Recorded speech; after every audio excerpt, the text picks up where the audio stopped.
Welcome once again in my YouTube channel. I am VK Sharma and you are watching my channel Samarpan VK. आपका इस channel पे बहुत बहुत स्वागत है। तो चलिए आज स्टार्ट करते हैं। आज की जो क्लास है हमारी केमिस्ट्री क्लास 10th की है, जो कि आज हम पढ़ने जा रहे हैं the most important chapter in class 10th, that is carbon एवं उसके यौगिक। कार्बन एवं उसके यौगिक, इसको पढ़ने जा रहे हैं। कार्बन एवं उसके यौगिक को पढ़ने जा रहे हैं। कार्बन हर जगह पाया जाता है। आप कहीं भी देख ले कार्बन आपको पाया जाएगा, चाहे वो हमारी आपकी बॉडी हो या फिर फूड हो या फिर कुर्सी हो, टेबल हो, कुछ भी जो भी आप देखते हैं, हीरा है, ग्रेफाइट है, जो पेंसिल आप यूज़ करते हैं वहाँ भी कार्बन है। हमारे पूरे वायुमंडल में, इन्वायरमेंट में भी कार्बन है। तो कार्बन हर जगह मौजूद है और कार्बन के इतने सारे यौगिक हैं, लाखों लाख यौगिक हैं, जिसके कारण हमें कार्बन को एक अलग से इसका चैप्टर बना दिया गया है पढ़ने के लिए। तो आई होप कि आपको समझ में आ गया होगा कि कार्बन को ही क्यों चुना गया है पढ़ने के लिए। कार्बन है, इसका संकेत यानी सिंबल क्या होता है? C होता है और इसकी परमाणु संख्या यानी एटॉमिक नंबर 6 होती है। कितनी होती है? 6 होती है। तो ये आपको याद रखना है। कार्बन का जो संकेत है वो C होता है और परमाणु संख्या 6 होता है। ओके। और इसकी इलेक्ट्रॉनिक विन्यास यानी इलेक्ट्रॉनिक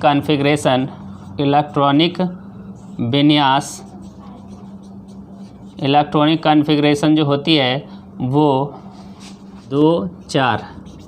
ओके। तो देख सकते हैं यहाँ पर इलेक्ट्रॉनिक विन्यास देख सकते हैं आप देख सकते हैं यहाँ पे इलेक्ट्रॉनिक विन्यास 2 और 4, और बाह्यतम कक्षा में इसके 4 इलेक्ट्रॉन होते हैं। बाह्यतम कक्षा में, कार्बन के बाह्यतम कक्षा में कितने इलेक्ट्रॉन होते हैं? 4 इलेक्ट्रॉन होते हैं। अब इस तरह से आप देख सकते हैं 1, 2, 3 और 4। और इसी कारण से क्या होता है कि यह सहसंयोजक बंधन बनाता है। आपको समझना यह है कि जिसके बाह्यतम कक्षा में 4 इलेक्ट्रॉन होता है वो सहसंयोजक बंधन बनाता है। कैसे बनाता है ये मैं आगे चल के आपको बताऊँगा। तो चलते हैं, सबसे पहले कुछ इम्पोर्टेंट बातें जानते हैं। तो पहला जो क्वेश्चन आता है यहाँ पर, वो सबसे पहले जीवन शक्ति का सिद्धांत। जीवन शक्ति का सिद्धांत means vital force theory. Vital force theory. Okay.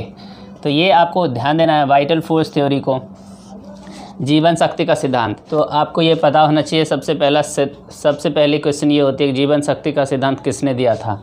तो आपको याद रखना है ये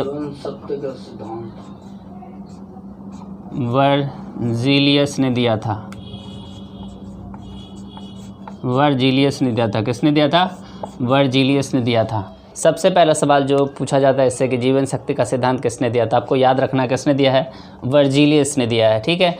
वर्जीलियस ने कहा था कि कोई भी कार्बनिक यौगिक जो है, तो वर्जीलियस ने कहा था कार्बनिक यौगिक को क्या किया जा सकता है? कार्बनिक यौगिक सिर्फ और सिर्फ प्रकृति से प्राप्त किया जा सकता है। कहाँ से प्राप्त किया जा सकता है? प्रकृति से प्राप्त किया जा सकता है, यानी नेचर से ही प्राप्त किया जा सकता है। इसे लैब में आर्टिफिशियली यानी कृत्रिम रूप से नहीं बनाया जा सकता है। कृत्रिम रूप से नहीं बनाया जा सकता, यानी लैब में तैयार नहीं किया जा सकता है। ये किसका स्टेटमेंट था? तो वर्जीलियस का स्टेटमेंट था। तो कब दिया था ये भी आपको याद रखना है। कब दिया था? तो 1815 में। ये बातें भी आपको याद रखनी कि 1815 में यानी 1815 ईस्वी में वर्जीलियस ने कहा था कि कार्बनिक यौगिक को सिर्फ और सिर्फ प्रकृति से प्राप्त किया जा सकता है, उसे प्रयोगशाला में नहीं बनाया जा सकता, यानी आर्टिफिशियल यानी कृत्रिम रूप से नहीं बनाया जा सकता है।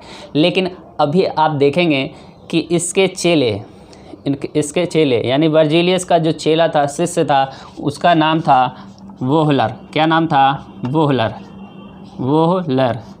और ये जो है फादर ऑफ केमिस्ट्री है, वोहलर। इसे जो है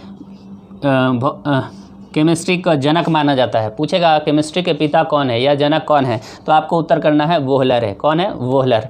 तो ये क्या था? तो वर्जीलियस का चेला था। ठीक है, शिष्य था। इसने क्या किया? एक दिन अमोनियम साइनेट को गर्म किया, NH4CNO। ओके। तो ये है अमोनियम साइनेट। ओके, और इसको गर्म करके छोड़ दिया, तो बना दिया NH2CONH2, यानी ये क्या है पता है आपको? ये है यूरिया।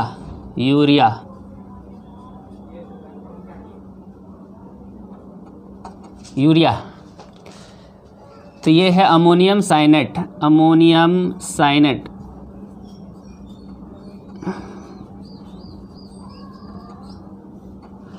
तो क्या हुआ कि एक दिन वर्जिलियस का चेला, आप देख सकते हैं वर्जिलियस जो गुरुजी थे और उनका चेला वोहलर, और ये जो है फादर ऑफ केमिस्ट्री है, यानी कि रसायन विज्ञान के पिता, रसायन विज्ञान के जनक, रसायन विज्ञान के जनक माना जाता है इन्हें।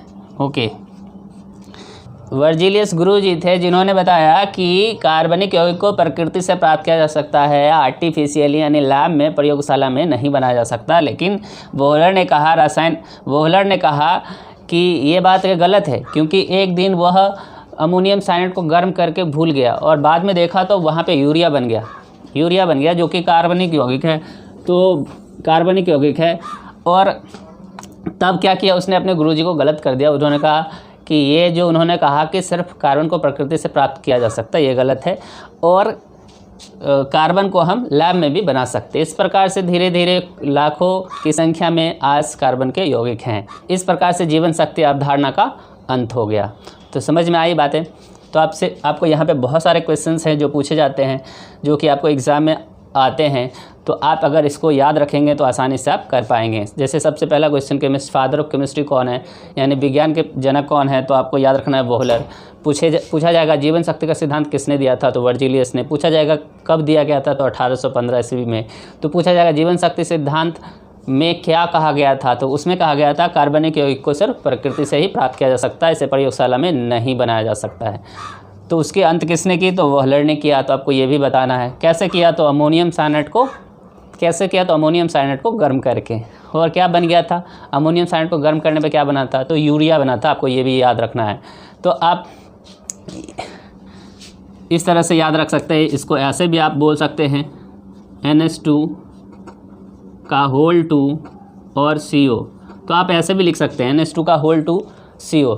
तो यूरिया का आपको सूत्र पूछता है तो वो भी याद रखना है, फॉर्मूला याद रखना है। अमोनियम साइनेट का पूछता है तो वो भी आपको याद रखना है। तो आज के लिए इतना ही, चलते हैं। अब नेक्स्ट पार्ट में हम जानेंगे कि इसमें क्या पूछा जाता है और आगे।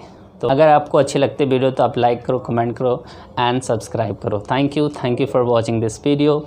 Once again keep watching and keep learning. Thank you.